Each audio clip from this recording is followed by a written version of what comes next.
Hello everyone, welcome back to your favourite YouTube channel educational hikes. आज हम बात करने वाले हैं chapter number 4 materials, metals and non metals, जो कि क्लास 8 एनसीईआरटी साइंस का चैप्टर नंबर 4 है। हमने already 3 chapters, crop production and management, micro organism, friend and foe, synthetic fibres and plastics, chapter number 1, 2 और 3 ऑलरेडी अपलोड कर चुके हैं। उन चैप्टर्स की लिंक आपको इस वीडियो के डिस्क्रिप्शन में मिल जाएगी, नहीं तो चैप्टर का नाम और स्लैश करके एजुकेशनल हाइक्स गूगल या यूट्यूब पर सर्च करिए, हमारी वीडियोस आपको मिल जाएगी। तो चलिए शुरू करते हैं। लाइन बाय लाइन एक्सप्लेनेशन बहुत अच्छे से एक्सप्लेन किया है चैप्टर को।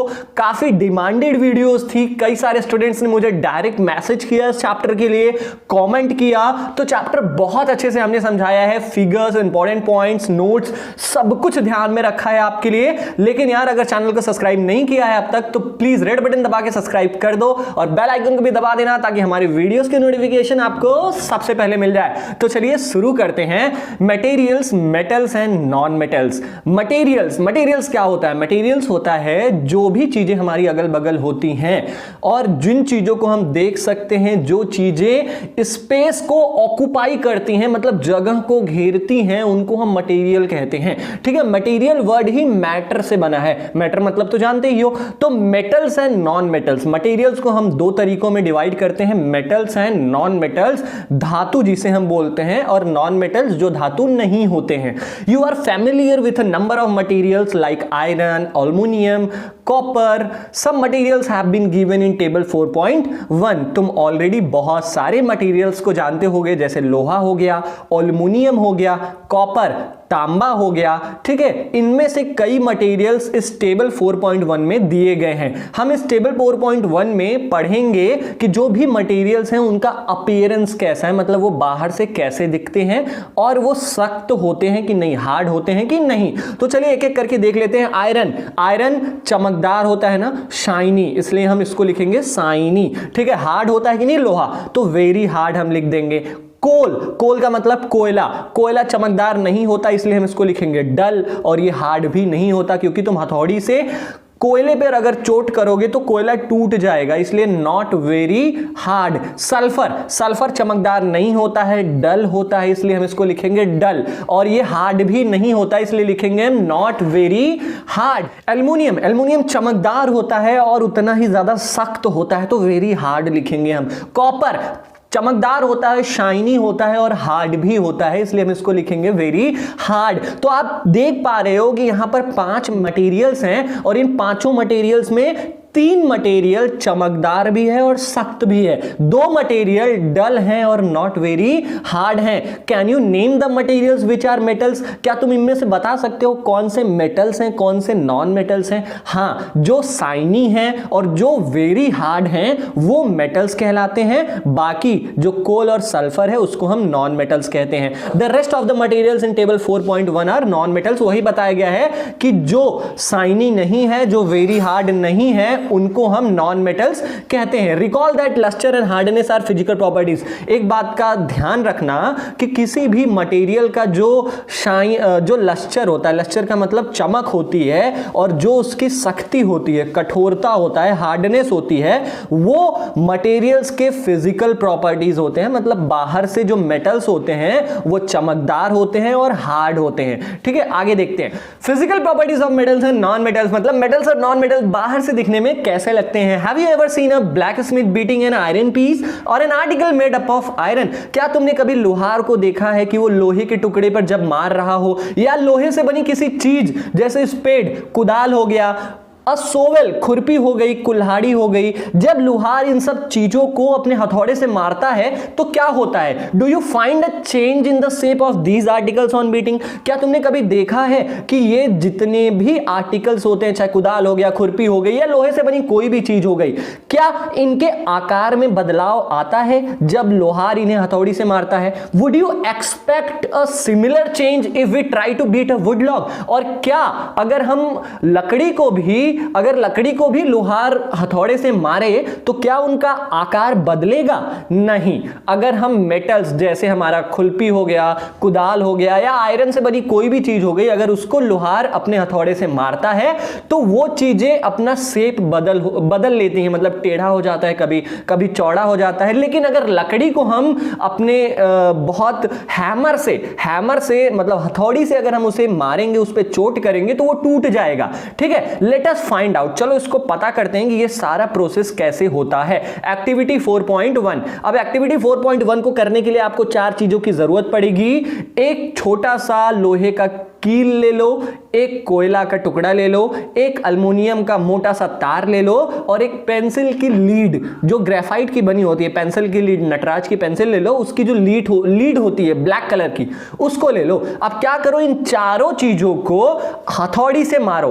क्या होता है ये ऑब्जर्वेशन हम यहां पर पढ़ेंगे। देखो, ऑब्जेक्ट मटेरियल का नाम लिखा है आयरन, कोल, अल्युमिनियम, पेंसिल। अब इनको हम देखते हैं, जब इस पे हमने हथौड़ी से मारा तो क्या हुआ। जब आयरन नेल मतलब लोहे के कील को हम हथौड़ी से मारते हैं तो इसका शेप बदल जाता है, मतलब ये कील और चौड़ा हो जाता है, फ्लैटेंस, फैल जाता है। लेकिन कोल पीस, कोयले का जो टुकड़ा होता है वो टूट जाता है। वैसे ही एल्युमिनियम वायर, एल्युमिनियम का जो तार होता है वो फैल जाता है अगर इसको हथौड़ी से मारा जाए, लेकिन वहीं पर जो पेंसिल की लीड होती है वो टूट जाती है। अब ये क्यों होता है, चलो आगे पढ़ते हैं। You show that the shape of the iron nail and the aluminium wire changed on beating. तुमने देखा कि जो लोहे का कील होता है और जो एल्युमिनियम का तार होता है, जब इस पे बहुत तेज से बीट किया जाए, चोट किया जाए, तो ये क्या हो जाते हैं, ये अपना आकार बदल लेते हैं। If they were beaten harder, और अगर लोहे को या एल्युमिनियम को या किसी भी मेटल को बहुत तेजी से बहुत लंबे समय तक पीटा जाए, बीट किया जाए, तो क्या हो जाता है, this could be change into sheets. ये पतले पतले शीट्स में बदल जाते हैं। शीट का मतलब तो पता ही ना, जैसे कागज की शीट होती है पतला पतला, वैसे ही मेटल की भी शीट हो जाती है। You might be familiar with silver foil used for decorating sweets. तुमने देखा ही होगा कि सिल्वर फॉइल का यूज हमारे मिठाइयों को सजाने के लिए यूज होता है। आपने देखी होगी कई मिठाई हो गई, जैसे काजू कतली हो गया, आप काजू कतली तो खाई होगे भाई, तो काजू कतली के ऊपर देखोगे ना चमकदार एक कोटिंग लगी होती है, तो वो किसकी होती है, वो सिल्वर की होती है, सिल्वर फॉइल की होती है। ठीक है, you must also be familiar with the aluminium foil use for wrapping food. तुमने यहां तक ये भी देखा होगा कि कभी रेस्टोरेंट या कभी होटल में गए होगे ना, तो वहां पर अपना अगर तुमने खाना पैक कराया होगा तो एक चमकदार फॉइल, एक चमकदार चीज में वो लपेट के देते हैं, कवर करके देते हैं। उस चमकदार चीज को हम एल्युमिनियम फॉइल कहते हैं। ठीक है, the property of metals by which they can be beaten into thin sheets. Metals, धातु की वो प्रॉपर्टी जिससे वो छोटे छोटे मतलब पतले पतले शीट्स में कन्वर्ट किए जाते हैं, उनको हम मैलिएबिलिटी कहते हैं। फिर से सुन लो, मेटल्स की वो प्रॉपर्टी जिनसे हम मेटल्स को पतले पतले शीट्स में कन्वर्ट कर सकते हैं, उसे हम मैलिएबिलिटी कहते हैं। समझ गए? यहां पे एग्जैक्ट डिफिनेशन दी गई है कि the property of metal by which they can be beaten into thin sheets is called malleability. This is a characteristic property of metals. ये मेटल्स की बहुत ही महत्वपूर्ण गुण होते हैं, क्वालिटी होता है कि जो मेटल्स होते हैं वो मैलिएबल होते हैं, हम उनको पतले पतले शीट्स में कन्वर्ट कर सकते हैं। As you must have noticed, materials like coal and pencil lead do not show this property. Can we call this as metals? तुमने देखा कि कोयला हो गया या पेंसिल की लीड हो गई, वो ये प्रॉपर्टी नहीं शो करते हैं, वो मैलिएबल नहीं होते हैं। क्या हम इन्हें फिर भी मेटल्स कहेंगे? नहीं। जो चीजें मैलिएबल नहीं होती, मैलिएबल का मतलब अगर उस पे पीटा जाए तो वो शीट्स में कन्वर्ट नहीं होती, उन्हें हम मेटल्स नहीं कहते हैं। ठीक है, can you hold a hot metallic pan which is without a plastic or a wooden handle and not get hurt? क्या तुम कभी किसी मेटेलिक का मतलब हमारे जो बर्तन होते हैं, अगर उस पे हैंडल ना लगा हो पकड़ने वाला, जो प्लास्टिक का बना होता है या लकड़ी का बना होता है, अगर वो हैंडल ना हो तो क्या हम उसे पकड़ सकते हैं और ऐसा पकड़े कि हमें चोट भी ना लगे, हम जलें भी ना? तो ऐसा तो नहीं हो सकता ना, परहैप्स नॉट। व्हाई? ऐसा क्यों नहीं होता? Try to list some other experiences in which a wooden or plastic handle protects you from being hurt while handling hot things. ठीक है, अब देखो क्या करते हैं, तुम इन सारी चीजों का लिस्ट बनाओ कि कौन कौन सी ऐसी चीजें होती हैं कि जिसको हम पकड़ के हीट और इलेक्ट्रिसिटी, मतलब अगर हम बिजली या गर्मी के संपर्क में आए तो हमें चोट नहीं लगेगा या हमें नुकसान नहीं पहुंचेगा। अब इन सारी एक्सपीरियंस, इन सारे अनुभव के आधार पर हम ये कह सकते हैं कि about the conduction of heat bye would and plastic, हम इतना तो कह सकते हैं ना कि जो लकड़ी होती है और वो प्लास्टिक होता है, उसको हैंडल क्यों बनाया जाता है उसको, ताकि उसमें हीट मतलब जो गर्मी है वो हमें हमारा हाथ ना जला दे, या अगर उसमें करंट पास आउट हो तो हमें करंट ना लगे। इसलिए लकड़ी और प्लास्टिक्स का यूज हमारे तवा जानते ही होगी जिस पे रोटी पकाई जाती है, वो भी लकड़ी का हैंडल बना होता है। चाहे हमारी कढ़ाई ही हो गई, उस पे भी देखो प्लास्टिक का हैंडल बना होता है। ठीक है, you must have seen an electrician using his screw driver.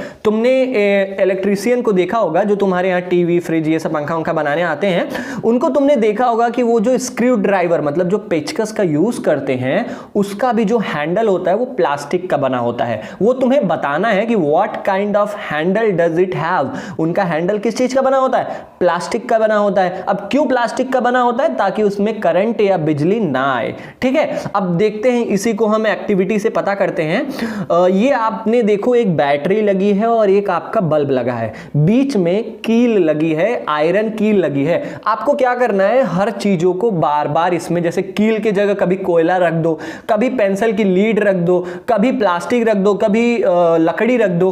क्या देखो हर बार ये बल्ब जल जाती है। जिसके साथ ये बल्ब जलता है उसको हम मेटल्स कहते हैं, और जिसके लगाने से ये बल्ब नहीं जलता उनको हम नॉन मेटल्स कहते हैं। वही हमें यहां पर रिजल्ट में लिखना है। 4 मटेरियल्स दिए गए हैं, हमें बताना है कि कौन से मटेरियल गुड कंडक्टर है, कौन सा पुअर कंडक्टर है। गुड कंडक्टर का मतलब कौन सा इलेक्ट्रिसिटी पास करता है और कौन से इलेक्ट्रिसिटी पास नहीं करता। जैसे लोहा, आयरन हम जानते हैं गुड कंडक्टर है, सल्फर पुअर कंडक्टर है, कोयला पुअर कंडक्टर है, कॉपर के जो तार हमारे घरों में लगाए जाते हैं, अब तार लगाया जाता है तो इलेक्ट्रिसिटी तो पास होगी ही, तो उसको हम गुड कंडक्टर कह देंगे। ठीक है, you observe that iron rod, nail and copper wire are good conductors. तुमने देखा कि जो लोहे का जो कीला है और जो लोहे का रॉड है और कॉपर का तार है, ये गुड कंडक्टर्स कहलाते हैं। और वहीं पर जो हमारा सल्फर हो गया, कोयला हो गया, ये पुअर कंडक्टर्स कहलाते हैं, क्योंकि ये इलेक्ट्रिसिटी अपने से पास नहीं होने देते। अब देखो ये लड़की क्या कह रही है, कह रही है कि oh the meaning of recalling our experiences and then of this activity, मतलब ये सारी एक्टिविटी हम जो कर रहे हैं इसका क्या मतलब है, कि इसका ये मतलब है कि जो मेटल्स होते हैं वो गुड कंडक्टर्स होते हैं हीट और इलेक्ट्रिसिटी के, जो कि हमने क्लास 6 में ऑलरेडी पढ़ चुका है। अब एक बात यहां से क्लियर हो गई है कि जो मेटल्स होते हैं जैसे लोहा हो गया, कॉपर हो गया, एल्युमिनियम हो गया, ये सब good conductors of heat and electricity होते हैं। Where do you find the use of aluminium and copper wires. अब हम एल्युमिनियम और कॉपर के तारों का प्रयोग कहां करते हैं। ठीक है, अब जानते हो तार है, वायर है, तो इनका यूज कहीं ना कहीं तो होगा ही, चाहे पंखे के तार में हो गया। अब हमारा कॉपर का यूज कहां पे होता है, जो हमारे पंखों में वो लगी होती है, क्या बोलते हैं, तार लगे होते हैं अंदर, वहां पे होता है। एल्युमिनियम के तार होते हैं। क्या तुमने कभी कोयले के तार देखे हैं क्या, नहीं देखे हैं ना। The property of metal by which it can be drawn into wires is called ductility.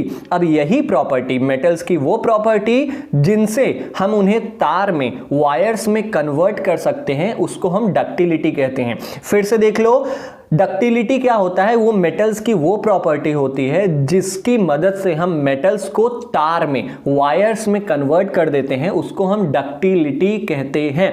Have you ever noticed the difference in sound on dropping an iron sheet, plate, a metal coin and a piece of coal on the floor. क्या तुमने कभी कभी लोहा जब गिरता है जमीन पर तो उसकी आवाज को तुमने सुना है। कोई प्लेट गिरता है तो उसकी आवाज को सुना है। कोई सिक्का, जो हम कॉइन लेते हैं 5 रुपए 10 रुपए की कॉइन, उसको जमीन पे गिरा के देखो क्या आवाज देता है क्या। और वहीं पर जगह तुम कोयले को गिरा कर देखो, क्या कोयला भी कोई आवाज देता है क्या। अगर नहीं देता तो you can try it now. अगर तुमने कभी ऐसा नहीं किया है तो क्या करो, कॉइन, सिक्का लो, उसको गिराओ, फिर कोयला लो, लकड़ी लो, इन सबको जमीन पे गिराओ और नोटिस करो, देखो क्या होता है। Do you note any difference in the sound produce produce, क्या तुमने कोयला के गिरने से जो आवाज निकली है और जो लोहे के गिरने से आवाज निकली है, इन दोनों आवाजों में तुम डिफरेंस देख सकते हो क्या? कोई फर्क है क्या? आगे हम पढ़ते हैं। Have you seen wooden bells in temples? क्या तुमने कभी लकड़ी के घंटे, लकड़ी के बेल्स देखे हैं मंदिर में? नहीं ना, नहीं देखे होंगे। क्यों नहीं होते हैं? क्योंकि लकड़ी कभी भी बजती नहीं है। मंदिरों में बेल क्यों लगाया जाता है? ताकि वो बजे। जब वो बजेगा नहीं तो वहां पर क्यों लगाया जाएगा? तो लकड़ी के बेल इसलिए नहीं होते हैं क्योंकि वो रिंग साउंड प्रोड्यूस नहीं करता है। ठीक है, the things made of metals produce ringing sound. वो सारी चीजें जो मेटल्स की बनी होती हैं वो रिंगिंग साउंड प्रोड्यूस करती हैं। रिंगिंग साउंड मतलब बजने का जो उनका साउंड होता है, जो आवाज होती है वो आती है उनमें से जब उन्हें बहुत तेजी से स्टक किया जाए। स्टक का मतलब पीटा जाए। ठीक है, suppose you have two boxes. अब मान लो कि तुम्हारे पास दो बॉक्स हैं और दोनों दिखने में सेम हैं, लेकिन एक लकड़ी का बॉक्स है और एक मेटल का बॉक्स है।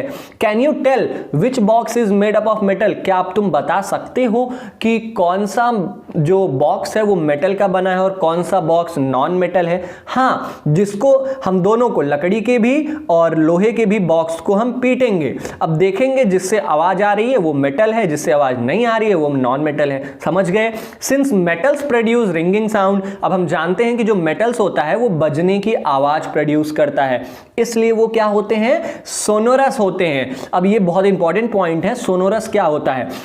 कोई भी मेटल रिंगिंग साउंड प्रोड्यूस करता है, जो कोई भी मेटल जो रिंगिंग साउंड प्रोड्यूस करता है उसे हम सोनोरस मेटल कहते हैं। क्या कहते हैं? Sonorous metal. The materials other than metal are not sonorous. और ऐसे पदार्थ जो मेटल्स नहीं होते हैं, जो नॉन मेटल्स होते हैं, वो सोनोरस नहीं होते हैं, वो बजने की आवाज प्रोड्यूस नहीं करते हैं। तो बेसिकली हमने यहां तक 3 पॉइंट्स पढ़ा, मैलिएबिलिटी पढ़ा, डक्टिलिटी पढ़ा और सोनोरस पढ़ा। मैलिएबिलिटी का मतलब क्या होता है? The property of metals by which metals can be drawn into thin sheets. मतलब ऐसी प्रॉपर्टी मेटल्स की जिनमें हम मेटल्स को पतले पतले शीट्स में कन्वर्ट कर पाते हैं, उसे हम मैलिएबिलिटी प्रॉपर्टी कहते हैं। डक्टिलिटी क्या होता है? डक्टिलिटी वो प्रॉपर्टी होती है मेटल्स को जिनमें हम मेटल्स को वायर्स में कन्वर्ट करते हैं। और सोनोरस क्या होता है? सोनोरस वो प्रॉपर्टी होती है जिससे कोई मेटल रिंगिंग साउंड प्रोड्यूस करता है। तो आई होप आपको यहां तक सारा सब कुछ समझ में आ गया होगा।